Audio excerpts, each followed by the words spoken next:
щасливі люди, ми щасливі люди, бо в серці почуття, нехай далі так буде, тільки ти і я.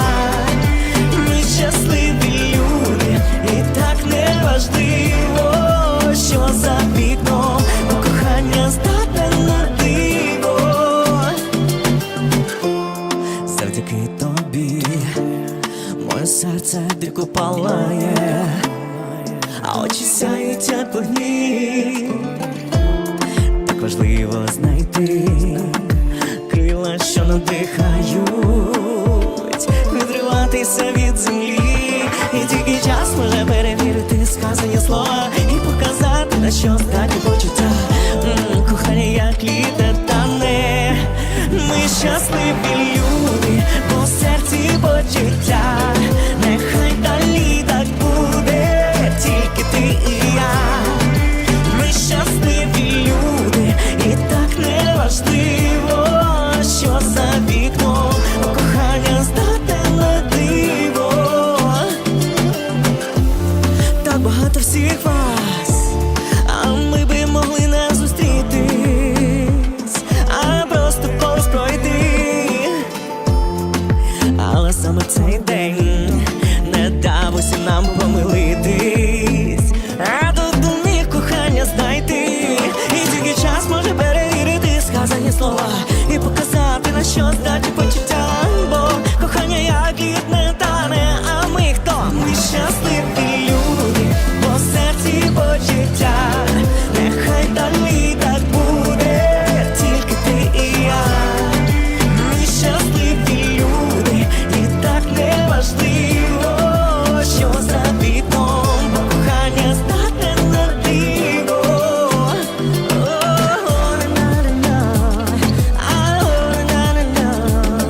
Together we will sing it from our hearts.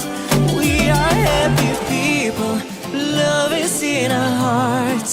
May it last forever, nothing breaks apart.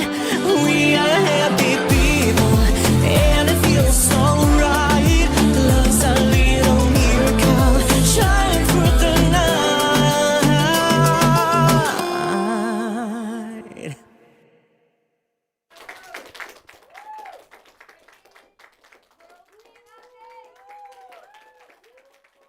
Good morning, world. Good morning, Ukraine. Good morning, Kiev. This is our 8th edition of the World Cleanup Day. Started here in this fabulous, great city with these fabulous people. So who is the Let's Do It World? What is an organization? And what is the World Cleanup Day? Let's Do It World is a very big network-wise organization, an environmental organization working with a clean environment. And the World Cleanup Day is the biggest celebration holding just one single day around the world. And with our network in 164 countries, we are doing this day with our partners and everyone in this world. It's a big celebration, and we are really happy to see that this is already, as I said, 8th time to do it. Now to say that this Kola Media Center this year is in really extreme place, and this place is Kiev, Ukraine. And the reason why we are here is that we want to show our solidarity to this country, but all the countries who has currently a hard times regarding of the conflicts or attacks or regimes or anything which is diminishing a way how we are living in this world. And it is very important to us to show what is happening and how we actually conduct this kind of cleanup also in all these countries around the world. And also to be with all these people who are currently in the conflict zones or are in really hard situations and places in their life. Because the environment is everywhere, and we have to take about it, care about it, because this is our future, and this is how we're living in this world. We cannot skip it. We cannot live without the nature. We cannot live without our environment. So we have to take care about that everywhere in this world. And Ukraine has been really, really exciting place in this sense, because we can hear later on from these interviews, also with our leader here from Let's Do It Ukraine, Yulia Marhel, how they are doing this kind of cleanups during the wartime and conflict times. And furthermore, we have today different kind of studio guests from here, from Ukraine, definitely to talk about the situation here. What are the plans regarding of post-war restoration? Because we think that each conflict and each war in this world will be ending in one time. And then we have to be ready to work for our future and do it all together as a community and society.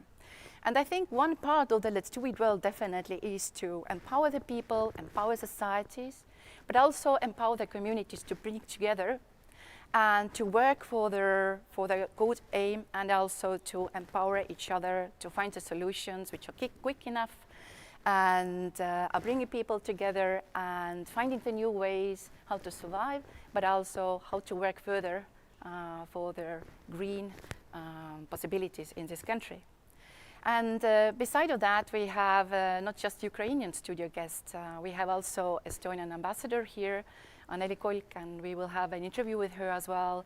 And we have a press center, call center, which is calling to all the world, trying to find our leaders who are all already in cleanups, like Asia, West Asia, and Europe starts to soon, and Africa.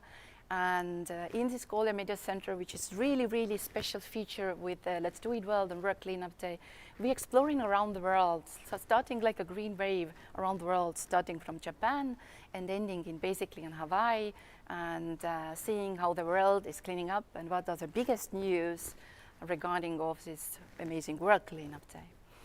So we have set up the call center, who is calling around the world to finding the leaders, what they are doing, teams, who has been in the cleanup, what spots has been cleaned up, what is the most interesting news, of course, what exciting things has been happening. And then we have also the media center, who is observing what is the news regarding the World Cleanup Day in the media, in international media, global media, but also giving our news to the world as well. We will have today here about 80, I think its number is correct, 80 volunteers working on Call and Media Center, trying to find news and leaders and exciting news, of course, and rolling it around the world. So coming back to the broadcast, which is also the second really great feature beside of the Call and Media Center, we are just showing how this thing is working, how the World Cleanup Day is doing, who are our guests, of course. And then we have recorded really interesting interviews as well with experts of post-war restoration, Anna Grishin, and many more, by the way. It's just one, not expert, but many. And we have a bunch of nice musical videos, by the way, some of them done also by our leaders. So stay tuned and look our broadcast. Then, of course, World Cleanup Day is not just a hard work, it's supposed to be celebration. That's why you see also a lot of singers in the studio. And the day started 7 a.m. in Ukrainian time and will be ending at 5 p.m. around in the evening, and with a big show with several singers which are really well known in Ukraine society. And also we have one surprising singer from Estonia who came here to Ukraine to show our culture and our nature and our ideas and the way how we are serving this world. Now, by coming back to Let's Do It Well and World Cleanup Day, then we have to say that this movement started from many years back from Estonia, when we had in 2008 our first cleanup. And somehow we had so much of followers, because at this time there was not so much of people or countries who might be saying that we want to clean up our country in just one single day. But this is exactly was in 2008 regarding of Estonia. And it was so successful, I took a part as well. But it was not successful that I took a part, but I just took a part with my family and with the organization, because I was working as a human resource manager at this time. And it was really big day for the Estonian citizens, because we engaged a magical 5%. And now when we talk about magical 5%, seems that it's a strategy of the World Cleanup Day itself, because when we engage enough people, we can boost their systemic change in the society, mainly about behavioral change, the way how we consume this world, how we consume our nature, and the way how we're consuming the products, and how we are working or living in this world. So 5% engagement in Estonia in 2008, it was like a rally and news around the world, and there were suddenly so many countries who wanted to be part of it and do the same thing. And then it's basically started to boost different kind of cleanups in occasionally one or another country. In 2012, we had a cleanup, year of the cleanup, and 96 countries actually took a part. But then in 2014, we had an idea, what if we can actually change one country cleanup into their one-day world cleanup? What it was really big and really massive and really naive thought to have all this world all together, but sometimes really naive and big ideas actually are boosting a lot, because people maybe need this kind of news, maybe they need this kind of mission, and coming together and without any borders, no matter which is your background, by simply engaging different kind of countries for the one single day called World Cleanup Day. In 2014, we started to prepare for that. 2015, we built up the biggest network in this world. As we can say, you already heard me, spreading already in 164 countries. So with all the marketing, with all the global marketing, global campaign, global partners, global network, we boost this beautiful World Cleanup Day in 2018. And magically, it has 18.2 million people from 167 countries. So it was really big success. Of course, it's not a magical 5%, but we continue it. And we had our 7 World Cleanup Days so far. And saying all this, we have been engaged already so far, 140 million people from 211 countries and territories. I'm also really pleased to say that, started from Estonia, of course, we are working with our government, and soon enough, we will have a video from our Minister of Foreign Affairs, Mr. Margus Tahkana, who is saying his regards for this World Cleanup Day, spreading it around the world. And of course, Ministry of Foreign Affairs in Estonia is a big partner for, and very important partner for the Let's Do It World in Estonia, where is our organization headquarters.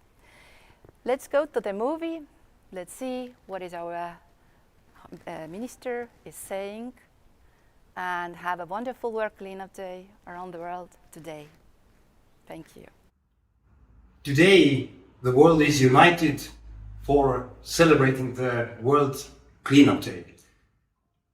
Today we are cleaning up the world in a very direct meaning. And we are standing for sustainable planet, we are standing for clean planet, we are standing for environment. And already second time we are celebrating this day as an official day of United Nations. This year, the main coordination point for the World Cleanup Day is in Kiev. And this is as a symbol that during the fight against the aggression of Russia, Ukrainians are standing for these principles to clean the world, to stand for the sustainable environment, to stand for clean nature. We are together with Ukrainian people, and let's think about that even the same time when Russia is bombing heavily the civilians and their people are fighting for the freedom, not for only Ukraine freedom, but our freedom and principles as well, they are able to focus on the basic goal. How can we save the planet? And that's why let's do it together. Let's clean the world together, and let's celebrate this global approach. Hello, dear Julia. I'm so happy to see you here sitting and talking with us and leading this Koole Media Center today for the World Cleanup Day. How are you doing, by the way? I don't know, but we really appreciated hosted World Cleanup Day here in Kiev in capital of Ukraine, and for us it's very important because environmental has no borders, and everything what happened in one country changing ecosystems around the world. It's about our clean, safe, and everything, you know, like about oxygen, about earth, about water. So everything what we're doing here today, it is for all people around the world. Knowing Yulia already many years, because she has been part of the World Cleanup Day already since from the start and already before as well in this network, I have really important question usually actually asked from the environmental people. What is your motivation to do all this really hard work? Everything what I'm doing for myself and for my family. So it is for the future.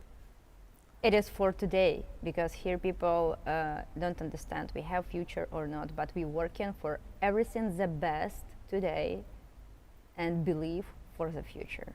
Exactly, and this is, I think, the main environmental, this kind of ideas for the NGO and people who are volunteering here.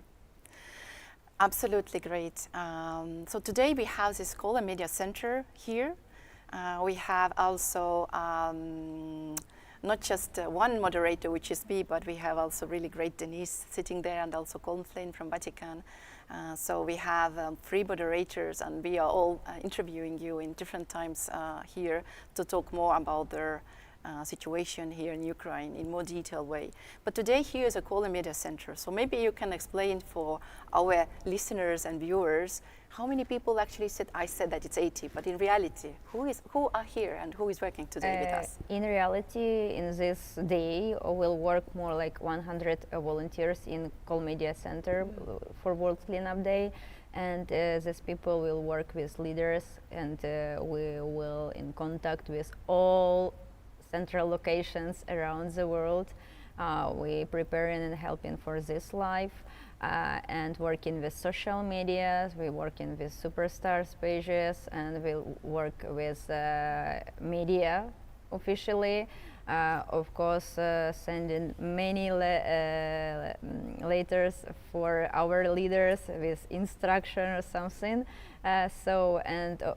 Today here like more 100 volunteers, but in Ukraine we have a result now in the morning, so more like 60,000 people cleanups early in the morning, more like 3,000 locations.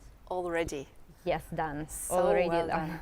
Because they open the eyes, no air alarm, and they clean quickly because it's chance to be with us. Yes, indeed. But can you also say who are the famous artists today singing in the studio? So morning show opening Tom Soda. It's our young famous singer. In the evening we will have here in studio Diana Gloucester and Kamalia. And with Kamalia we have also an interview with Denise, and Denise is very famous moderator here in Ukraine. Really excited. This time of the night, this night was extremely, how can I say, attackful, or there was a lot of attacks and alarms. It was not easy. People were most probably not sleeping. And yet you mentioned that people already went to the cleanup. How it's possible, or how you actually living in these times of the war and conflicts, and people are still working on environmental issues. How it's possible in your meaning? Probably we live one day, so everything what you can do the best for yourself, for planet, you can do today. And I really appreciate it and thanks my team, all volunteers here and outside in city who worked all night, 3 days before, 1 month before, because these people live them normal life. Mm-hmm. In the morning they study or working, in the evening they help into world cleanup and let's do it world. At the night we preparing everything, so we just live. So what is a motivation to those young people actually who came today to the Scholar Media Center? What do you think? I think it's very nice experience because it's international experience, and we very happy when guests come in. And for us, Estonian team and US team, very interesting people. And always, if we have chance, show our work, volunteering life to another people, because it's something special and different, like volunteering life around the world. So we're always ready to help and work together. Amazing. And yesterday I saw also the preparations, and we have a webinar for our Kooli Media Center. They are so young. Yes, today we have like 20 volunteers from 11 years old to 15 from one school. They will help in with contact center. And in Kooli Media Center we have university students? Yes. Okay. And directors, school directors or university directors, so here will different people. Yeah, I saw them, but they are really great in English language. It's absolutely amazing. And their eyes are sparkling, they are really interested. They said that they are really fascinated, excited, and also afraid to do this call and work on the media. But I think it's a first experience, right? Yes. And really big one. Big one, because they will use this experience to university, to them work in future. So, and it is first of all about emotions, you know, because when you can be happy, we're happy here because we're underground, we're in safe place. So we will all day here underground, so we don't need running somewhere, you know, like we don't understand what happened around. But we're here working and we're happy and smiling. Smiling, yes. And we will have later on with Julia a longer interview as well. And I'm really happy to show in the studio now a recording with a song made from our China team. So can you believe that we have also network leaders and network volunteers who are producing their own song regarding of the World Cleanup Day. Now it comes from China. Let's see it.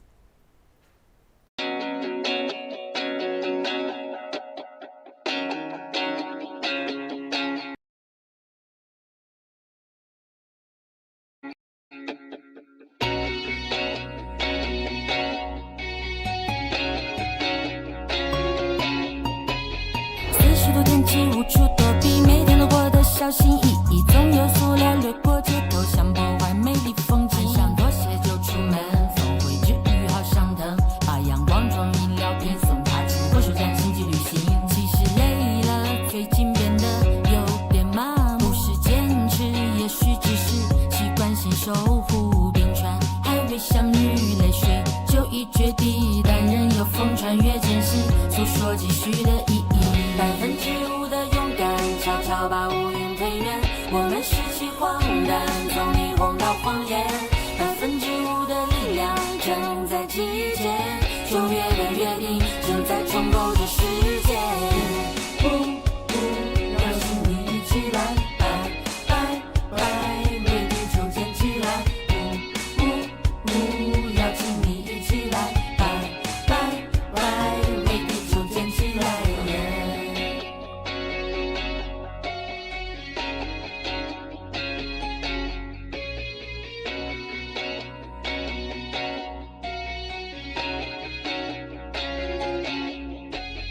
日历还在不断重复，电量只剩下5%，信用卡账单日期暴露，印着深层的数目。别担心冰川的苦，只需看清脚下的路。别再说这是行为艺术，未来需要用行动标注。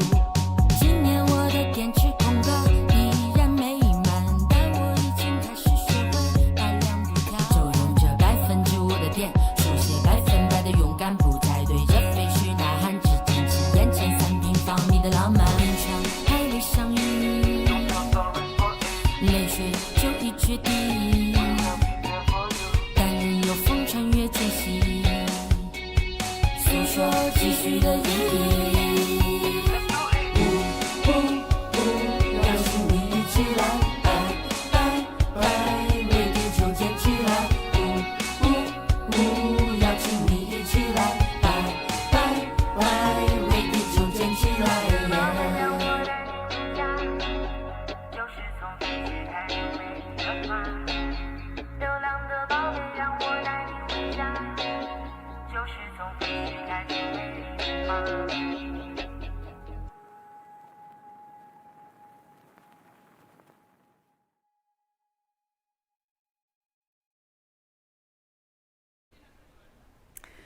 Sometimes people are thinking that smoking and throwing up your cigarette butts is something which is easy to do, normal way to do, because they are thinking that cigarette butts are cotton and paper. Well, they are not. They are microplastic. There are a lot of pollution around the world regarding of their cigarette butts. And when we think about our network, then I think mainly the European countries are working on raising the awareness and running the campaigns regarding of the cigarette butts. But we have really great organization who is our dearest partner with Clean Up Australia and called No More Butts with Shannon Mead. We will show you a video which is explaining exactly how big is the contamination done by their cigarette butts and what we have to do regarding of this topic, what could be the solution here. So we are running now and going to Australia, which is our first country for the cleanup usually, to see the video from their cigarette butts. And after that, we have also a nice video and Zoom call directly online with Pip from Clean Up Australia, who is our main leader, Clean Up Australia in Australia for the World Cleanup Day. So let's go to the journey, No More Butts video, and look the Shannon Meads.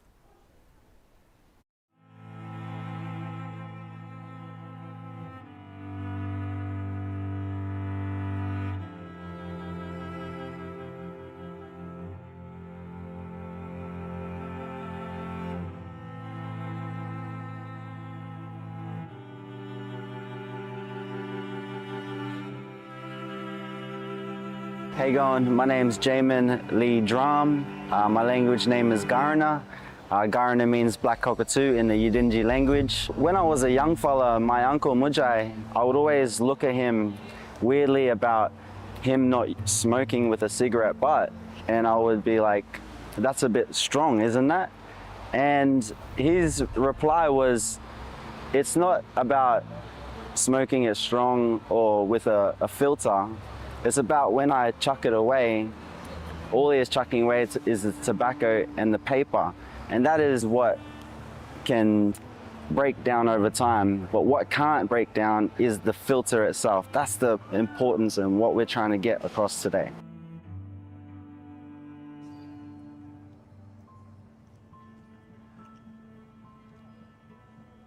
So we're installing some artwork today on those cigarette butt poles so that people know exactly where they are and what they need to do with that. And we've got an influence of a First Nations designer who'll be able to sort of bring that message home for the local community.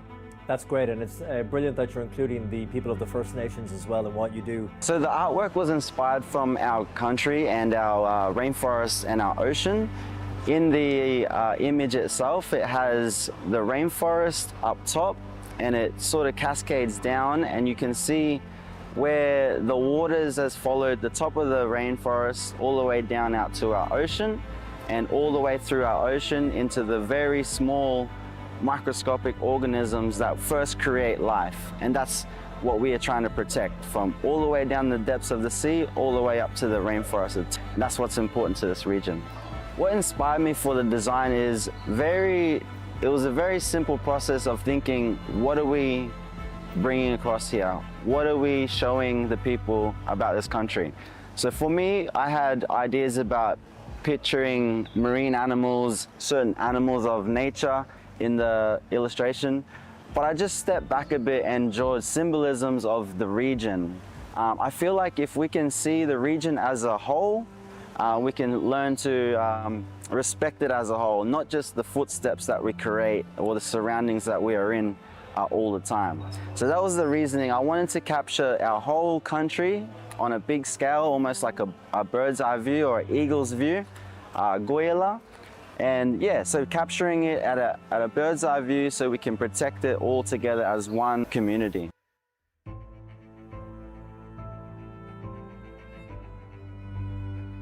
So the big butt hunt today, and we're getting cigarette butts out of the environment. They don't belong there.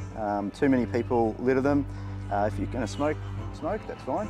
but keep them out of the environment. They cause heaps of harm to marine life, sea turtles, soil, vegetation, the whole lot. So what we're doing today is we're assembling a whole bunch of people. About 40 people turn up at count, representing 6 different teams, and we're getting a whole bunch of cigarette butts out of the environment. Teams are going to come together. We're going to measure each team one at a time to see how many they've collected in the hour and a half.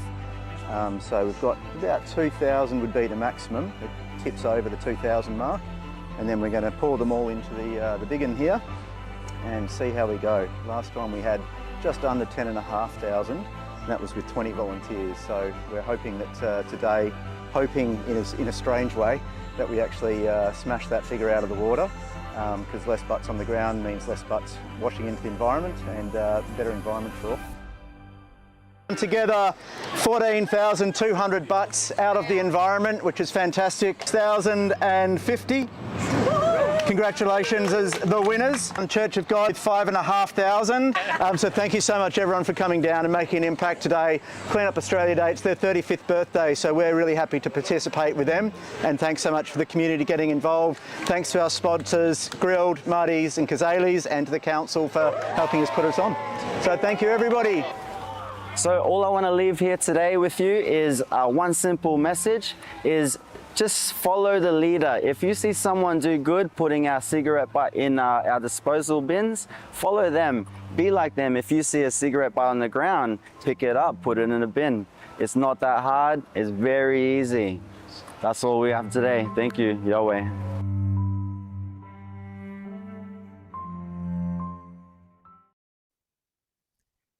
This is the World Cleanup Day 2025, and it is a pleasure for me to be back helping Haiti and the gang host. And although, as much as I would love to be there with them in Kiev in Ukraine, it just wasn't possible this year round. So instead, I'm sitting here in my home studio. Take a look at this. I am here in the Eternal City. I am in Rome, and I'll be helping throughout the day to check in with world leaders right across the planet as they do their cleanup. And we have so many countries to get to. It's going to be great. But we're starting by going down under to the beautiful continent of Australia, the 6th largest country in the world. And there is Pip Kiernan. Hey, Pip. Hey, Colin. Lovely to see you. Lovely to see you too. Now, I know that I can see beautiful trees behind you and the wind is blowing. You're by a river. Where are you? What have you been doing? And how has it been going? I am on the banks of the Parramatta River in Sydney today, and I'm here with our CEO, Jenny Geddes. We've just done a wonderful cleanup with a group that regularly cleans up along this beautiful patch of river, and they picked up tons of rubbish. It was quite an amazing haul. So yeah, it's been wonderful to be with them here this morning. And you're with Clean Up Australia. This is an organisation similar to Let's Do It and the World Cleanup Day. And it started in 1990 by your father. Tell me a little bit about it, why he started it and what the result has been like.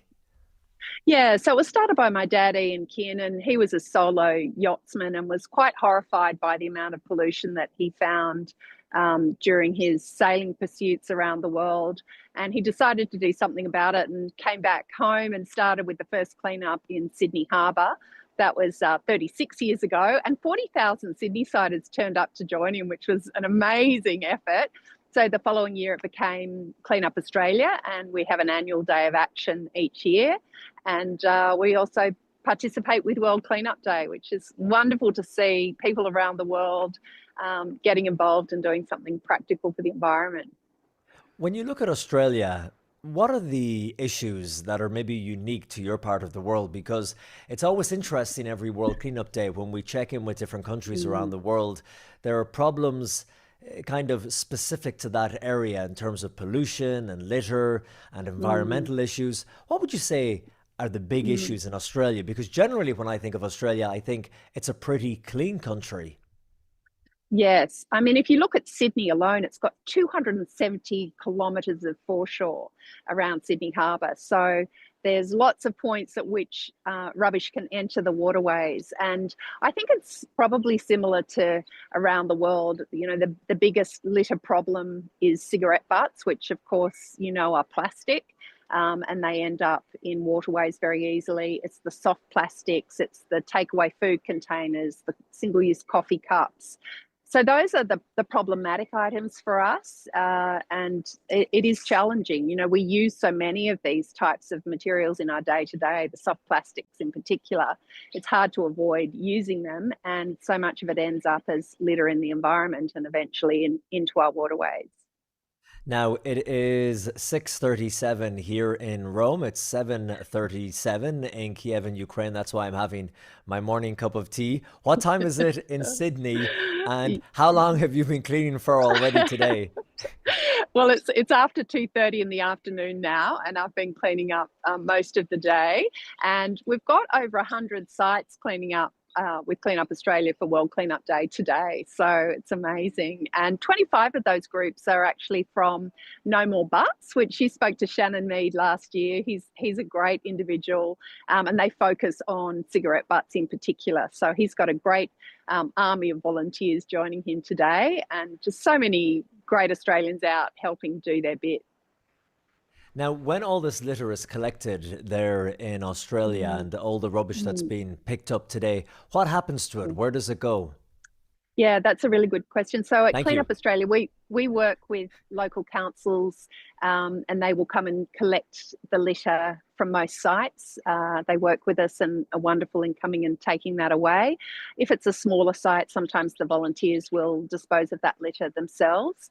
But they're really good at separating the recyclables from the non-recyclables. And we also have a number of volunteers that actually put that extra time in to do a survey of the litter they've found, because we produce an annual rubbish report, which looks at, it's a snapshot of what our volunteers have picked up through the year. And it's really interesting to see how that's changed over time. Last year, 81% of what our volunteers collected was plastic, and most of it packaging. Now, there are so many things that you could be involved in, and there are so many things that could take up your time. So why is it that this is a passion of yours? I know that it came from your father, but what is it that motivates you to keep doing this work year on year? It's voluntary. It can be difficult when the weather's not great, although in Australia it's always great. But you know what I mean. What is it that drives you?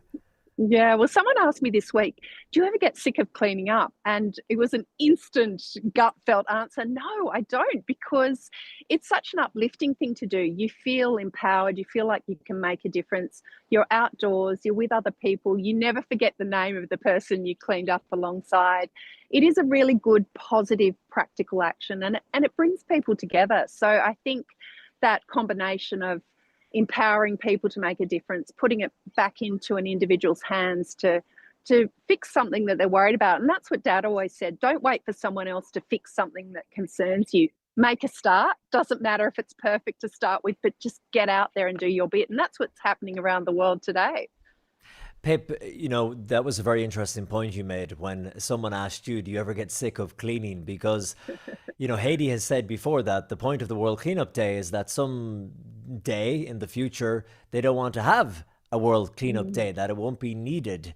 So, you know, to mobilize people around the world to change mindsets into taking responsibility on cleaning up their own communities and towns, but also to apply pressure to local governments, to national politicians as well.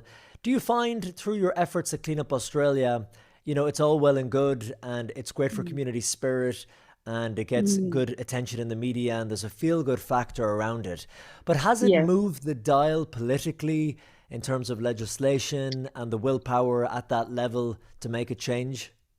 Yes, it does. I mean, you can't underestimate the power of community action and the power, you know, an organisation like Clean Up Australia has now to influence policy and to, you know, affect good change. And that's a lot of our work now is about prevention and those preventative efforts. We don't want to be cleaning up forever. We want to see good packaging reform and better use of our resources. So yeah, you're spot on. Now, we are about to hand back to the call center in Kiev in Ukraine. But before we do that, I want to ask you about the plan for the rest of the day.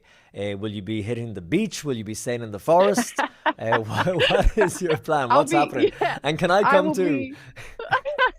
Well, it's a long way from Rome. So, yes, you're very welcome. I'm going to be walking the dogs and out and about. It's a beautiful spring day here in Sydney. So I won't be doing more cleaning up, but I will be out and active outdoors, enjoying this beautiful day.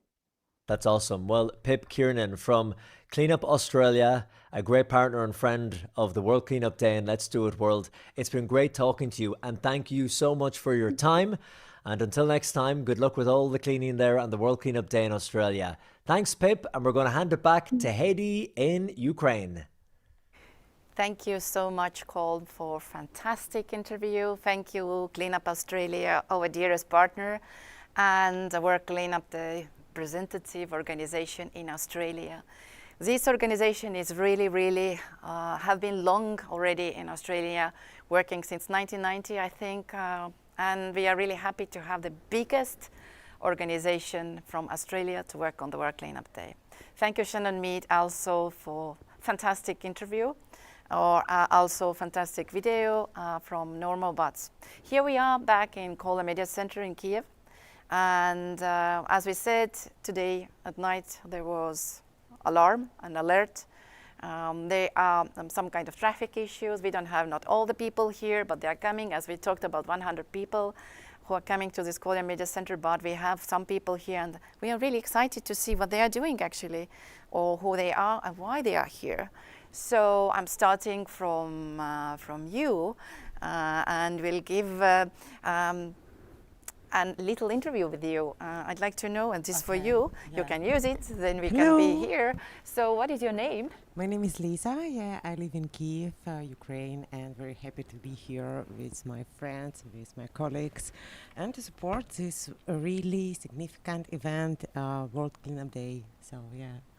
And yeah, I'm doing business and I study in Kiev, so it's really important for us, for new people, for young people, to understand that our future belongs to us, and we have to do something for this. So in Ukraine, it's very important. Yes, yeah. I'm very happy to see such big amount of young people. And I know that, and I'm looking at that as well, this is really interesting thing. So can you explain what is this equipment actually? It's a bottle with a nozzle with light, and we made it during blackouts, during very dark time in Ukraine. And we didn't have any lights, in our country, so we put like a phone light under my bottle. And we understand that it's a really cool idea. So it's a sign for us that we always have to keep our light within reach. So it's, It might be also have a practical, of course, issues, because you can see sometimes you have to go to the streets which are not so, or in the room even, and it's working as a lamp, right? Yeah, of course. It's amazing. It's a good accessorize, and of course it's a reusable bottle, and the most important thing is that you don't use plastic. So, and it's it's very important. But I think people, when you are seeing this one, are actually asking what it is. You have, I think, a lot of questions regarding of this bottle. Of course, especially during night. What is it? Because actually it's a new idea. I was really shocked that no bottles like this. So like Ukrainian idea. This is a Ukrainian innovation. Yeah. And you are behind on that. Yeah. Congratulations. I think Thank it you. looks nice. It's practical. It's interesting. And now we are doing like a commercials. If you want to have this kind of things in this world, well, you have to turn to Let's Do It Ukraine and find this beautiful lady. And is it just a yellow color? No, we have a green. We have there more bottles. We can actually go here. Come with me. So you can talk about the other bottles as well. This is really nice. Yeah, Please. actually, I understand that all people, they have different characteristics and different characters. So every color is like, if you're more calm, you can choose blue. If you're more energy, you use yellow, and something like this. Yeah. Okay. This is your favorite color. Yeah. Actually, this is my favorite color really? as well. Yeah. But is it so that man might be using more blue, or is this any kind of preparations regarding of the gender as well? Blue, because it's calm, and I think that when you're in a bed, you have to be like safe, and you use blue color to calm down. So. Is it something doing also with their water quality? water quality. Actually, What is our this? project, Okay. yeah, it's an equipment, Yeah. and it supply gas, water, cold, and room temperature. Yes. And our idea is it's equipment for business, and our idea is that a physical consumer use reusable bottle and can get ecological success. Do you understand? Access to water. So because it's no. We will lose the idea of the brand if you pour water from plastic bottles. So we want to, like, yeah, it's not it's a Gitan. It's a, a very good plastic that don't. Microplastic. It's not Yes, carrying microplastic, microplastics. yeah. It's So- it's very hard and Yeah. at same time light as well. Yeah. I think really handful. And actually, you can use this nozzle as a power bank. Oh, really? Yeah, so it's multifunctional. yeah. So sometimes happening in this world when you have really hard times, you have to be really innovative and creative to find the new solutions which is serving you Yeah. as a human and the So we have society. a big, Yeah. big idea because we want to make this world better. Yes, amazing. Thank you so you. much. Thank you for having this. Yes, let's go back. Let's see together who else we do have in this nice center. Thank you so much for you. Really beautiful. And who we have here? We have Maria. Happy to see you here in this morning. How are you doing? Oh, I'm doing Please. great. Yeah, hi everyone. Welcome to World Cleanup Day in Kiev. I'm so happy you are here and you're watching us because we try to do it the best and we try our team actually try to unite all teams throughout the world and not only Ukraine. So please, as you inspire us, please be inspired by our work also. And thank you again. I know that your hands are full of work and you have done a lot of preparation because you are carrying also a really important role here. What is your position in Let's Do It Ukraine? What you usually are doing, Marina? Actually, I'm a PR director of Let's Do It Ukraine and external communications coordinator. So we have 12 teams, and there are IT, SMM, TikTok, press center, also like our international relationships and governmental relationships. And you know, we try to improve this like every time when we see each opportunity just to share this idea and this culture to make people believe in it and to join us. How you can manage? I know that she's 21 years old only and she's doing such incredible work. But today is a World Cleanup Day, and you have a lot of teams also on the cleanup. How you manage everything? Oh, I think that all of this work is only thanks to my team. They are so responsible. They are so young, but they believe in our future. They believe in this idea which World Cleanup Day brings. So when people know what they are doing, when they have this in their soul, they do it brilliant whenever it happens. Absolutely amazing. What is your biggest motivation to do it in really deep heart? Why you are here today? I think that the only answer is to build a sustainable future for everyone, and of course for me in this everyone, because everything that we are doing for ourselves, it brings some pluses and pros for other people. And please be beautiful people, just care about others, and every your action for your environment, this is action for you and for your neighbors. Thank you, Maria. Thank you It's so so much. beautiful what you said, like you heard young person caring about the future and inviting all the young people, and not just young people but all the world, to be part of the World Cleanup Day, because this is one way we can show the solidarity. And here is mainly young people who are working on that. I have a young person here as well. What is your name? Hello, my name is Nikita Zhivitsky. I'm from city of Dnipro. Now I live in city. Hero is Irpin. Now I stayed at Kiev, and this center, and with my team we worked.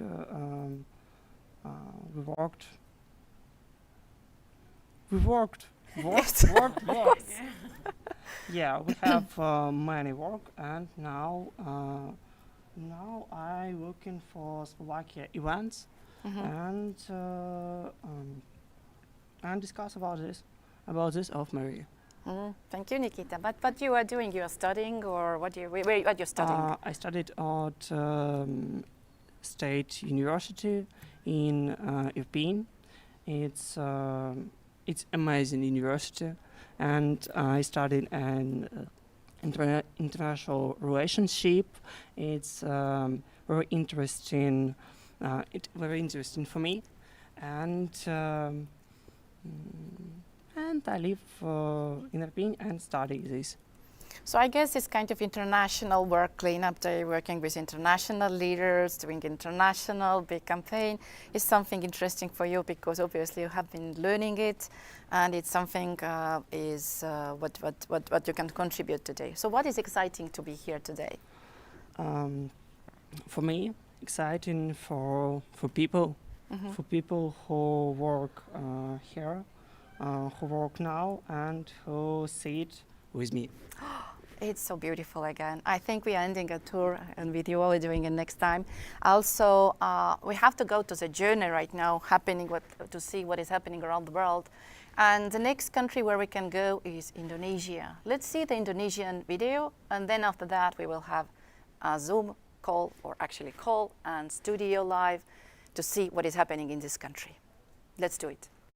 World Cleanup Day is a global movement with millions of volunteers around the world, uniting the 20th of September to clean our planet. Since 2018, Indonesia has been part of this movement together, along with other 210 countries around the world. Over 31 million volunteers from Indonesia have joined, collecting more than 57,000 kilograms of waste. With the support of 3,000 plus communities, 300 plus companies, and 100 plus universities, making World Cleanup Day Indonesia the biggest contributor within World Cleanup Day global movement. In 2025, World Cleanup Day Indonesia carries the theme towards a clean Indonesia 2029, along with its 5% goal to reach 13 million volunteers this year. A national strategic agenda for a healthier, cleaner, and sustainable future. The 20th of September, 2025. One world, one action. Hey, it's Colum here again in Rome on the World Cleanup Day 2025 live. And as I stretch back and look out of the window, the sun is beginning to rise over the eternal city, which is beautiful because it is 8:55 a.m. here, local time. Let's check in on Indonesia and see what time it is there, because there is the wonderful, the incredible, the very handsome, the talented, the smart, the just superstar, intergalactic man. Andy, how are you doing? I'm good. Hello, Tom. Long time Was no that good, see. that introduction? Did you like that? Yeah, that's fine.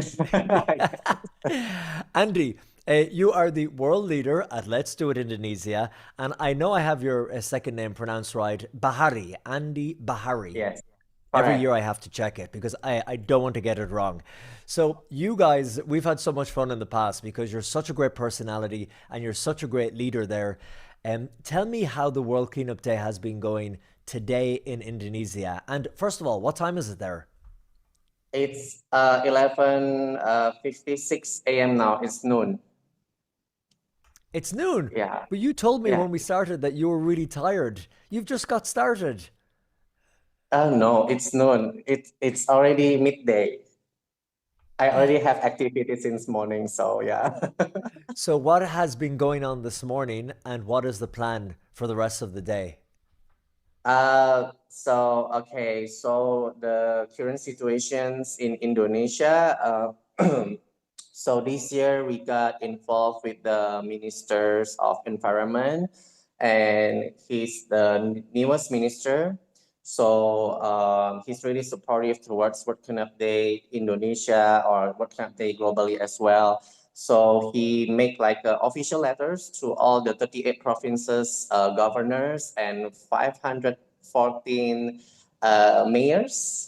Yeah, 514 mayors and regencies across Indonesia, and to involve in World Cleanup Day. I think this is the very first time we break through, like penetrate all governments toward Indonesia. So we've been coordinating since last month and this year. Actually today, on the 20th September, the entire Indonesia from west east to the far west, all mobilizing World Cleanup Days. Yeah, and it's been very how to say emotional year for me, because there's so many going on in the world right now, and Indonesia actually almost have to postpone the World Cleanup Day because we have like a huge riots like a couple weeks ago. I think it's still ongoing in several places, but it's coming down, especially in the capital city. So I thought we might not be able to join today because of the riots and demonstrations. But after we talked with the minister, and he really supportive and say, hey, just moving forward, and we cannot postpone this because we afraid we might lose the momentum for the World Cleanup Day celebration. So I say, okay, show must go on then, and then we try to make it work this year. And yeah, and so now I think a lot of report already flooding in Indonesia. So actually, let me share with you if you can see. So we Oh wow, look making at like that. we have a really good IT team. So because Indonesia is a really huge populations and have more than 17,000 islands, so sometimes it's really hard to, you know, collect all the data. So now I'm no longer have like database teams, but I have a really strong IT teams that the platform itself integrated with the Minister of Environment platform as well. So now we have more than 500,000 volunteers already being reported into the platform, and we collecting 800 tons of waste. I'm expecting this to be still ongoing until 15th October, because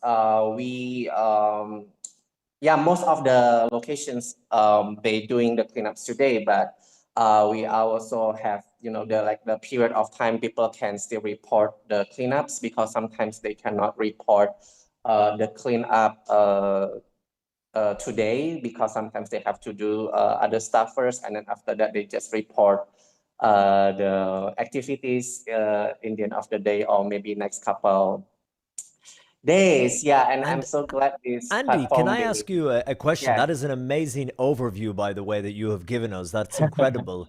And what I was really struck by was when you said you're going to pick up 800 tons of waste, not just today on the World Cleanup Day, but over the next period of time. Now, we just spoke to Australia, and Pip in Australia was talking about their problem of cigarette butts. And because they've got the beautiful coasts there in Sydney and the beaches, that a lot of the pollution that they see is in the water, in the ocean.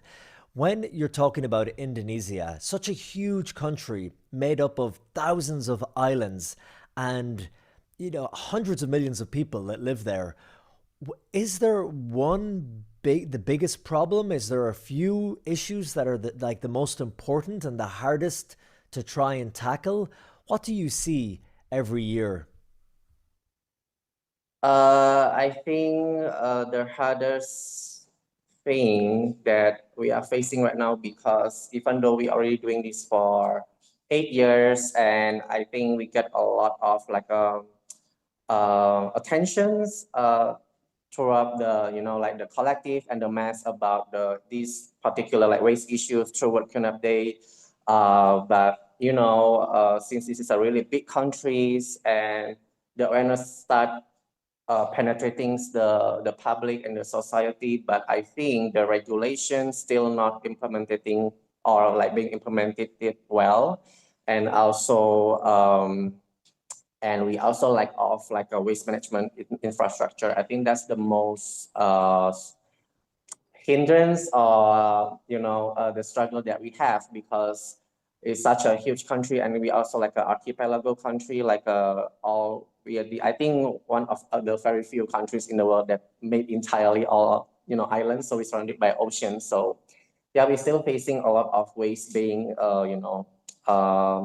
being carried away towards the oceans, and because a lot of people still throwing garbage to the river and stuff. But the good thing is the awareness already there, but we cannot, there's no such idea or perfect. We only can get like a better, we just have a better, how to say, being improved every year. So we see less people throwing garbage, and a lot of institutions start, paying more attention about how to keep our planets clean sustainably in the long run, and they start, implementing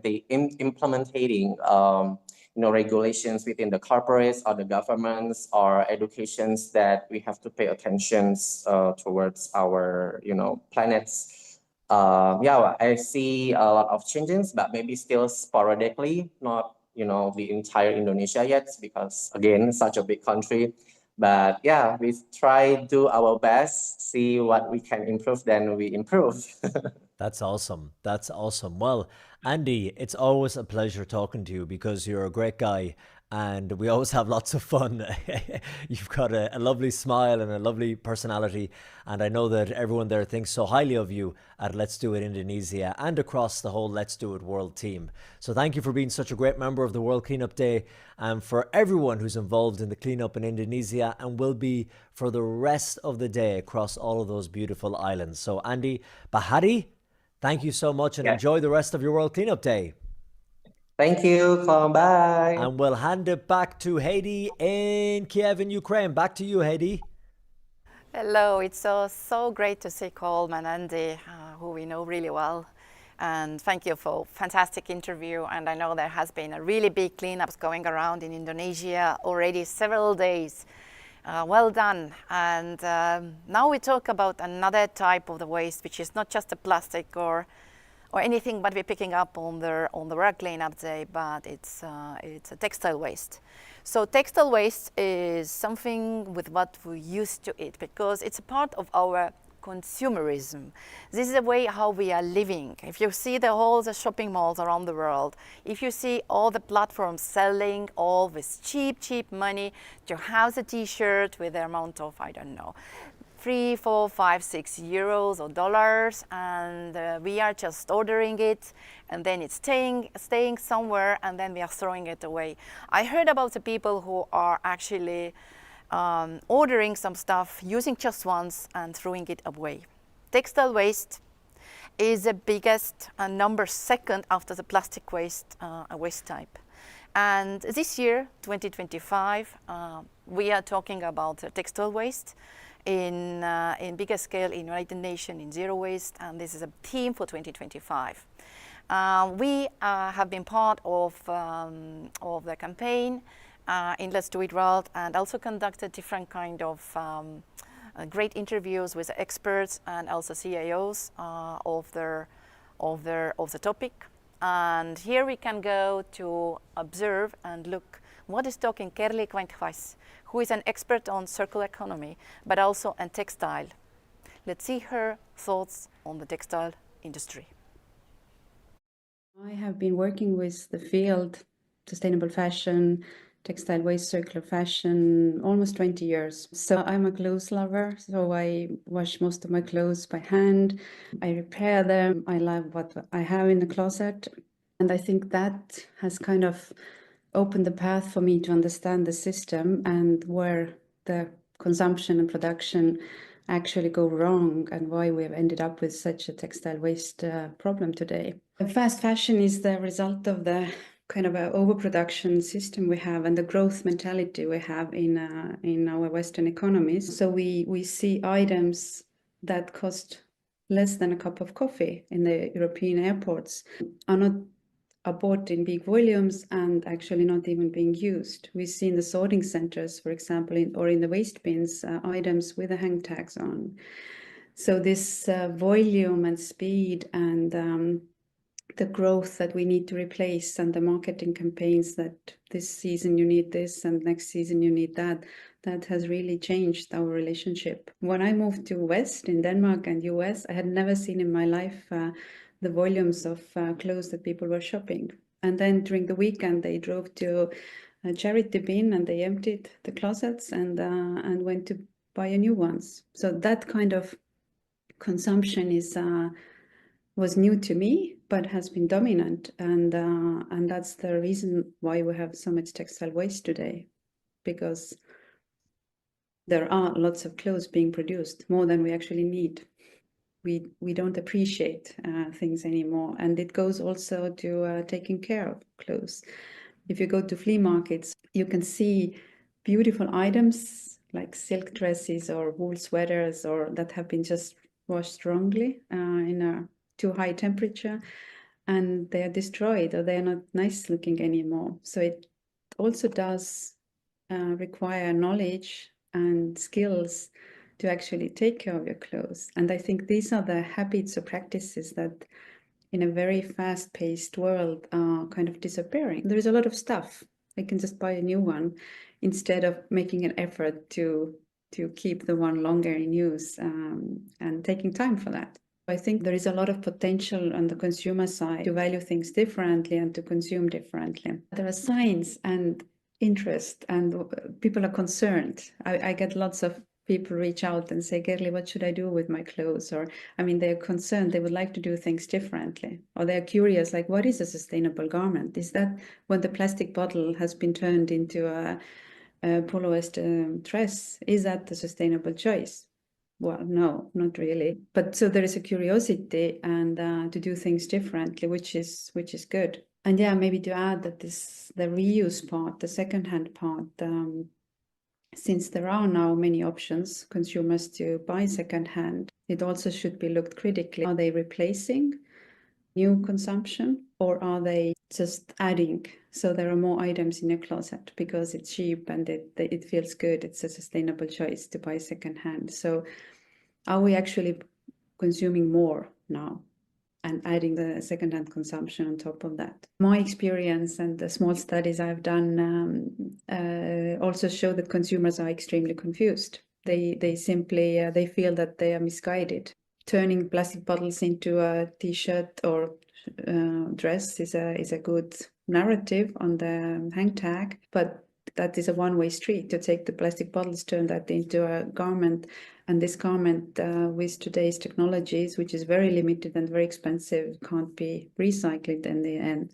So you're taking one sector's waste and raw material, turn it into other sectors' raw material, but then the material is lost if it can't be recycled. I think why we have the problem with textiles and why the impacts are so high and the waste problem is enormous is because it's been really under-regulated sector, and where producers are actually not responsible for post-consumer phases of products. So the volumes, the complexity of reuse, recycling, durability, and so on. That's why the extended producer responsibility is extremely important. That makes the brands and the producers actually participating in solving that problem.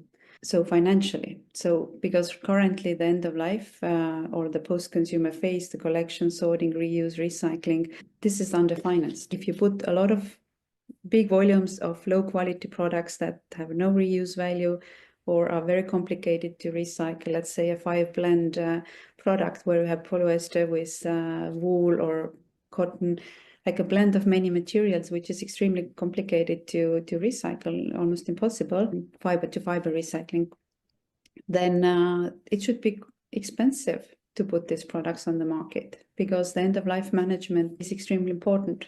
So if you don't have a good product, durable product, both emotionally, but also technically, then you can't build a good circular business model around it. So it does start with a product.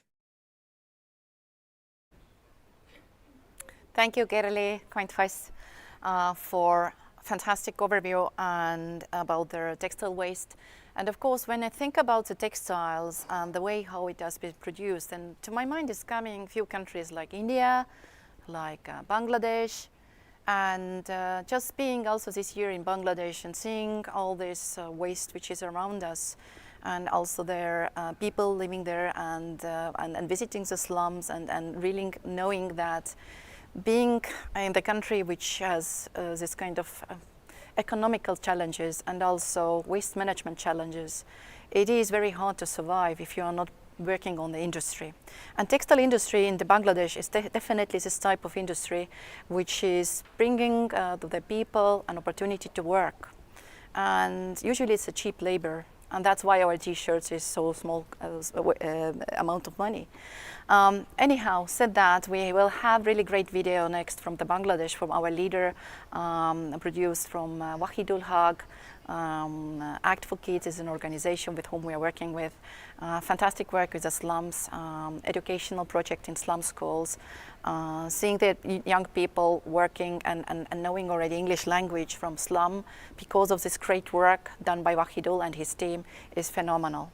And they all taking part also the World Cleanup Day. They are not big part of the people, but this movement is growing there.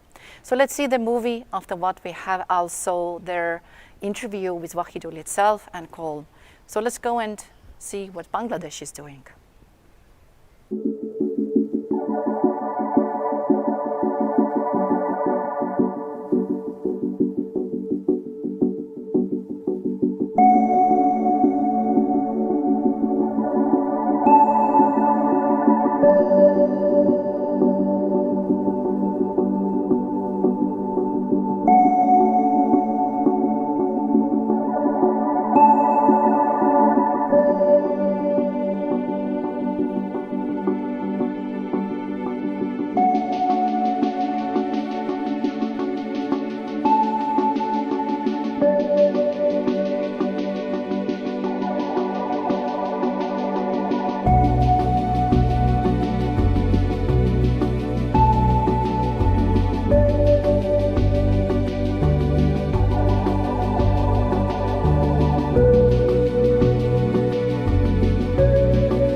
ময়লা ফেলবেন, ঘর বাড়ি নোংরা করবেন না, পরিবেশ সুন্দর থাকলে আপনাদের শরীর সুন্দর থাকবে।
Wahid is the leader of Let's Do It Bangladesh, and he joins us now live from beautiful Bangladesh. Are you sitting in a classroom, Wahid, or where are you at the moment? I am sitting in our project office. So it is just, we finished the cleanup today, and then we are waiting for this interview, and this is our office room. It is so cool to talk to you, and I know that you have such a great project we're going to talk about in a moment. You've been collaborating with World Cleanup Day and Let's Do It World for many years now. But tell me, how did the cleanup go today in Bangladesh? What was it like? Oh, it was a very good and very lively cleanup we did today, and I'm so surprised that when we started this collaboration, and also we were asking for the volunteers. So it was our plan was like 120 volunteers will join, and it will be the participation. So, but after the last yesterday. I got some messages from different partners and organizations that they would like to join. So 170 participations was happened today, and we cleaned a very big area. It is a slum area in a very crowded slum in Bangladesh. So we cleaned that main road and the connecting road. That's wonderful. 170 people coming out to that area that you call a slum. Can you give us an idea or an example what the conditions are like in those slum areas in Bangladesh and the kind of problems that they face with huge amounts of pollution and littering and environmental issues? It is actually in a different perspective. If I consider like country's perspective, so different country has different slums conditions. So in Bangladesh, slum condition is not so good, or we can say well maintained. It is almost the most crowded place. Very different type of peoples from different region of the country. They come, and most of them are floated people. They occupied the land that is not from the that is from the government. Actually, they occupied that land and they start living there. So and also the condition of the slum is not so good about in terms of the environment, and also in terms of there are different basic services. So they are deprived from the basic services, and of course the poverty, the most dangerous things that hits there every day to them, that is poverty. Yeah. So the priority for those people is to just have enough money to get food and to maybe pay for some electricity just to get by. So that's their priority. And is that a factor, Wahid, when you're organizing a cleanup like this, that can it be hard to get people to volunteer because they're just busy, they have to work to make money, and that's what they have to focus on? That's why we shift our priority from the the community elders, like the adult people. We shift the priority to the students, to the young learners, young generation, because I believe if we transform any positive attitude to the young learners, that is very fruitful for the future changes, because they can teach their parents as well, and they can change their behavior. The behavioral change communication gives a very good impact on the society. You do it through the young, and of course the young are full of enthusiasm, and they have that, that idea, romantic idea in their head, many of them, that the world can change and that they can make a difference, which is always a beautiful thing to try and capture and inspire. And when you are going to the classrooms, I know you run a program for some called Schools in Slums. When you are working with them in school, teaching them many different subjects, but talking to them about litter and the problem of cleaning up, what is the main area you focus on, or what do you try and leave in their mind? What impression? I found that over the period of time, when we started, we spoke about their environment, and also if you are not clean, if your environment is not clean, then you might get flu, and also there is mosquito, so you will be they will harm you and all the things. But actually people don't connect those ideas at all. Then I started thinking about so deeper, like what is the main problem of this unhygienic conditions. Main problem is using of the plastics, because in Bangladesh all are Bengali, most of our us, we are Bengali, and we love fish to eat every time. So fish, when this plastic get into the water, then fish take this plastic as their food, and then this plastic may breaks into the microplastic. So microplastic inside the fish, and this fish we catch and we eat. So we transform microplastic inside our body also. So we do harm to the environment, and environment takes revenge after 10 years or 5 years later, but it causes more non-communicable diseases in our body.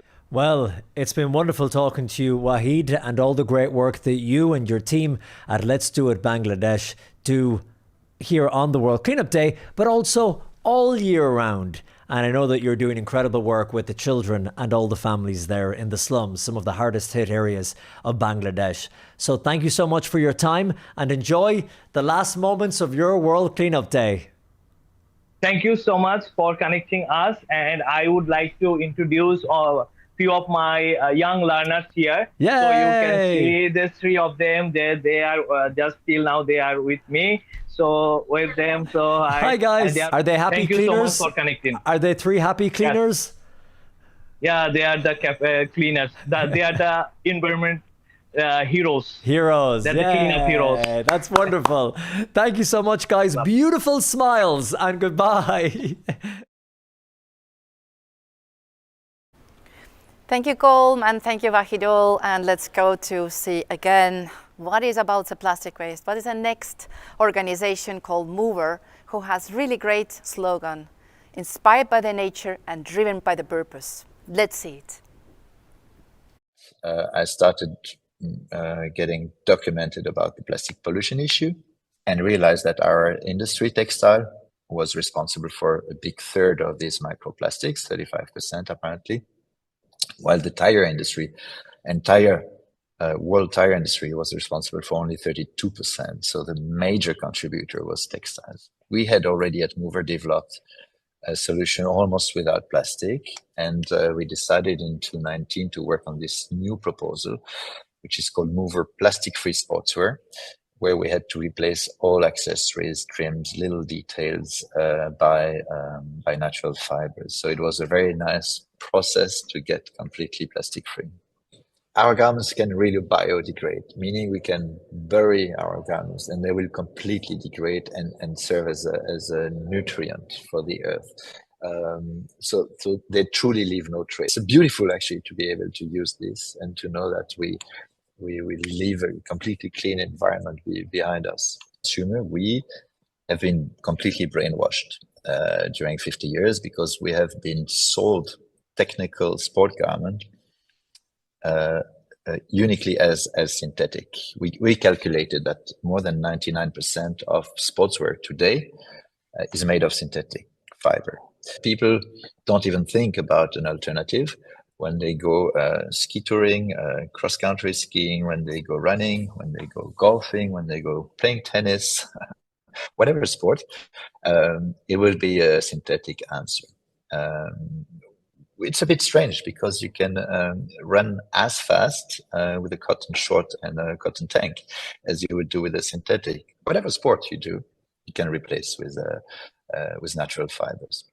And what is super interesting in our approach is to actually demonstrate that we can get the same level of performance, possibly feel even better, because we sweat less, or the sweat will evacuate, or the moisture will wick out faster, possibly with some natural fibers, not all. But as I said before, you gain this breathability and this thermal regulation, which we don't necessarily have with synthetic fibers. So even in terms of comfort and what you feel on your skin, you do feel better. We want to have an impact on the industry, and to have an impact, you need most people to be able to afford the product and to understand that you can actually replace your synthetic garments by natural ones. We are surprised to see how long it takes for the consumer to understand the problems about plastic pollution, because the first step is to understand that synthetic textiles are plastics. People don't realize that their yoga trousers or running tank is actually made of plastics, because they say, no, it's synthetic, it's polyamide, it's not plastic. And say, no, well, polyamide is plastic and it contains toxic chemicals. This is much worse. And this second step, to link plastic pollution to toxic contamination, is even a finer tune, which people don't get yet. So it's a lot about educating, about informing, about realizing that plastic itself is a problem, But the chemical issue around plastic is the real problem that will affect our environment and our health. It's about the consumer. Is really about the consumer. How far can this go? And do we want to stop plastic? We don't have this ambition. We don't believe we can pretend that we will do that, but that we can go like organic food and gently convince people that there are better options, healthier options that respect all stakeholders. This is our ambition. If you could make up one policy, what would be implemented, no questions asked, globally from 1st of January next year, what would it be? Oh, it would be to hold the companies accountable for the damage they create. With no hesitation. We as companies should be held accountable for the damage we create on the environment and on public health. This would be the measure that would stop all the industry of contaminating us. Recycling plastic will recycle the problem. It will bring more chemical compounds into the chain, into the environment. It will not alter anything, will not solve anything. It will just perpetuate the problem. It will make a toxic linear economy circular. We'll go to a toxic circular economy. That's the only result of such policies. True disasters, because we give the consumer good conscience. He thinks he does something okay for the environment by buying a recycled polyester yoga trousers, while he just pollutes more. Then for some reason, I don't understand, in this specific industry, textile, we're allowed to lie to the consumer. There's no regulation. Everybody can say whatever he wants. There's no regulation. It's a nonsense to recycle plastic. It's just the wrong way. So it's a learn. Should look and work on alternative solutions and put our brains and our money in a natural alternative development. Okay, guys, this is the World Cleanup Day. We are live around the world. I'm Cullum in Rome, and we've been talking to Haiti and the team who are coming from Kiev in Ukraine this year. Of course, you'll know if you've watched the World Cleanup Day before that since 2018, when it went international, intergalactic, it has come from a different part of the world. Normally in beautiful Tallinn, the capital of Estonia, which is where the World Cleanup Day originates from. That's where it was born. It started as a national cleanup and then went international in 2018 to coincide with the country celebrating 100 years of independence. It was Estonia's gift to the world. And we have come from Kosovo, we've come from New York, and given the terrible situation that's happening at the moment in Ukraine, given the wars and the conflicts that are happening right around the world, this year Haiti and the team decided to focus on the environmental impact that these terrible tragedies have. Of course, the human toll is just unimaginable, and that will always be the priority and the main source of suffering. But we have to recognize and we have to mobilize to try and do something about the incredible environmental disaster that is often left in the wake of these conflicts, whether it's landmines or chemical weapons that are being used, or just the destruction of buildings, the rubble. It is just an incredible, sorrowful thing that is happening to the people in Ukraine and to the people in conflict zones in the Middle East, in parts of Africa, everywhere, which is why the World Cleanup Day decided to be headquartered in Kiev in Ukraine this year, and that is where they are basing their operation. But still, the cleanup is happening as normal right across the world. And I have the pleasure, sitting here in Rome, to go to countries everywhere on all continents. And now we are going to Taiwan, because it is my pleasure to say hello to Juanita Ho. She is the country leader of Let's Do It Taiwan, and she's there with a big team. Hey, Juanita. Hi. Good morning, our WCD families. And Sao An to Ukraine. Sao An is good morning in Chinese. Means bring peace and well-being at the beginning of the day. Oh, that good is morning. so wonderfully and so nice said. I know you've got Frida there beside you, And can you tell us a bit, Juanita, about where you are at the moment, what that beautiful building is behind you, and how your cleanup has been going so far today? Okay. Actually, we just finished our beach cleanup and moved to here. Here is our capital city, Taipei. As you can see, here is the Taipei Park. The park near our president office, and behind us, near the president hall. Yeah, yeah. And later we will do the street cleanup.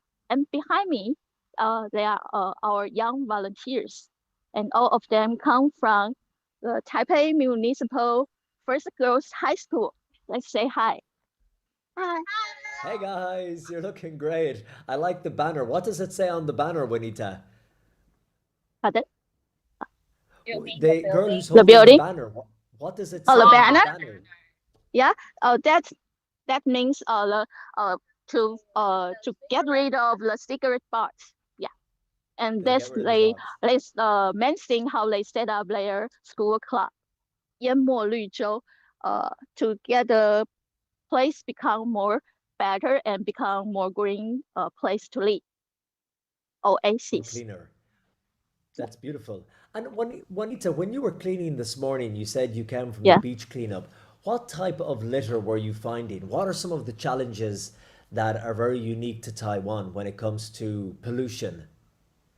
Oh, I think this time is much more. I got much more impressive is about the trash that we found in the beach. Most of them are brittle. You know, it's difficult to pick up one complete waste. They all brittle into a lot of plastic pieces. So it's hard to collect all those waste which might damage to the beach, and they will be get into the ocean and get. I think it's much more harder to collect all those waste that might damage our daily life. That's this morning what we found. Okay. And when you say it's getting harder, why is it getting harder to collect it? Because the plastic is getting smaller? Or Yeah. what do you mean by that, that it's getting harder? Uh, because the temperature become higher and higher. So you know the hot temperature uh, uh, project into the plastic, and the plastic ocean plus the sunshine, and all those plastic become smaller and smaller. So it's hard to pick. So we got to use a special equipment to collect all those sand and to to to pick them out. Yeah. So it's difficult for people to catch up all those waste. Much more Okay. harder, I think, What without was it like when you equipment. were out there this morning, Juanita? Was there a lot of people? Did many turn out to help with the cleanup? Yeah. Around, I think this morning there are around 16 people, but 60 volunteers go to do a bit beach clean up with us. However, because it's too hard to collect all those brittle plastic, so we cannot get a lot of waste there. West there, I No. understand. And tell me, Pippa is beside you. Before we let you go and we head back to Kiev in Ukraine, just introduce Yeah. Pippa and tell me about her connection to the World Cleanup Day. You mean our connection to? Yes, Pardon, Pippa, who's beside you. How is she involved in the World Cleanup Day? I know she's with another organization. Oh, okay. Actually, they are all my juniors and spending from 6 school years. And 3 years ago, they joined our movement, and they set up their own school club and organizing their own event.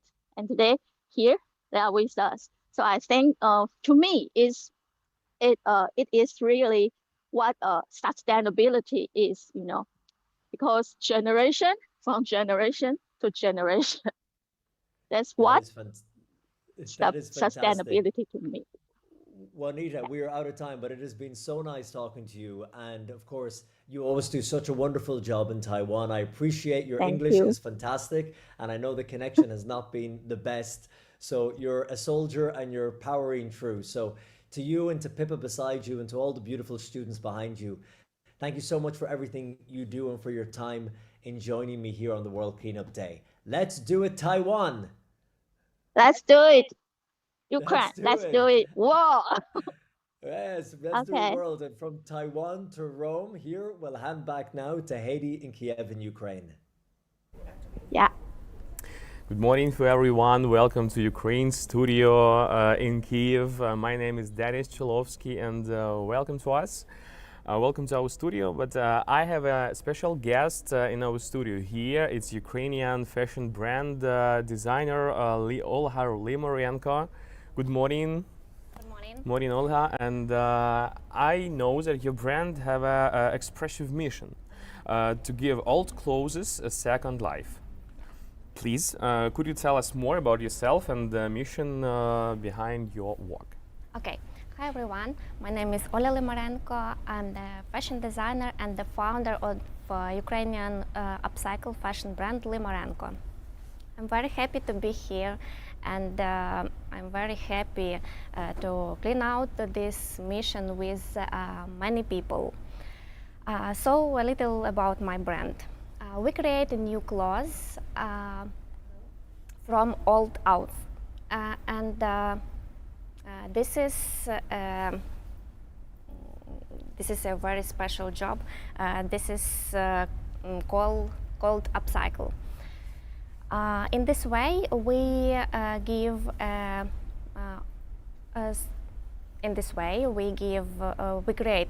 give a second life clothes and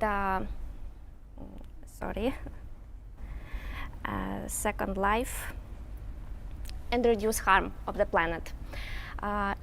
Each piece is unique, and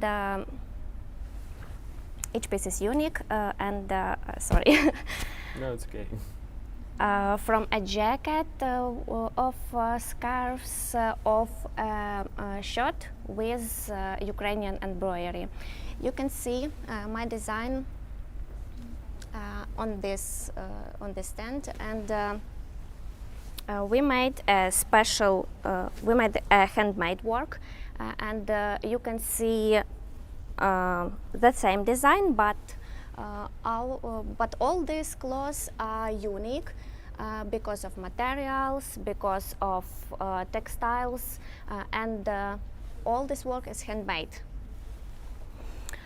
So our mission to show that fashion can be clean and responsible.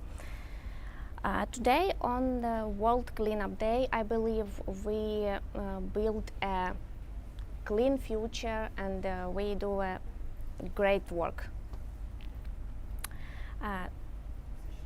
So, thank you. Thank you so much. I have some questions for you about and about your brand. Why did you start your brand Limarenko? I start my brand because I love some special. I love history, and I love to give second life clothes. And of course, I told you that all these clothes are unique, only handmade, and I want to care about the Ukrainian symbols, Ukrainian traditions, and that's why we do it. Mm-hmm.